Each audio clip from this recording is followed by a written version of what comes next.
Team coverage continuing with Celine Stevens now. Celine, I understand you have new information about how people can help and also spoke with another affected family member. What'd they tell you? David, that's right. Today I spoke with the nephew of one of the victims named Dale Miller. Now, Dale was 54 years old. He was a grandfather, he was a father, he was a son, and I'm told that he worked at this plant for 5 months before this tragedy happened. This is Dale Miller, just one of the several victims from Tuesday morning's deadly chemical tank failure at the Nippon Dynawave plant. Dale was 54 years old and worked at the facility as a journeyman millwright. His nephew, Jaron Barton, telling me Friday he found out through his mom, who texted him shortly after news broke of the incident, saying they couldn't get a hold of Dale. Dale was living with his mother at the time in Portland to help her financially. He liked collecting and fixing old cars and was a grandfather, a father, a son, and a brother. Barton said they learned on Wednesday that Dale's body was recovered. We also learned the names of 2 other victims.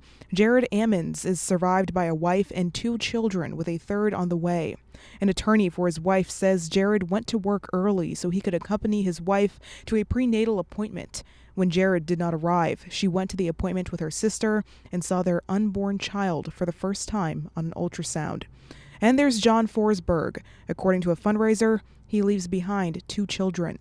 As the death total has risen over the last few days, the Longview community continues coming together. Every penny that is raised tomorrow will go back to the families that are affected by this for their immediate needs. At Bob's Sporting Goods, a community barbecue will take place in the parking lot Saturday from 11 a.m. to 7 p.m. Everything will be free. We're requesting donations. We're going to have a ton of food. Pork butt, chicken, salmon, everything, so come hungry. The food, courtesy of multiple pitmasters, and the reason to be there for one another. And I think anybody living in Longview knows somebody that's been affected, and that's the kind of community that we are. We know each other, we help each other out. Meanwhile, just across the street from the Nippon Dynawave facility, a car wash fundraiser at Faye's Carriage Restaurant and Lounge is also raising funds. When I see that happen and say some things we can do to help the families. We wanted to support our community. It needs it desperately. I just immediately just sobbed, and you see it on the news, and still, every time I see it, I just immediately just want to sob. It's just sad.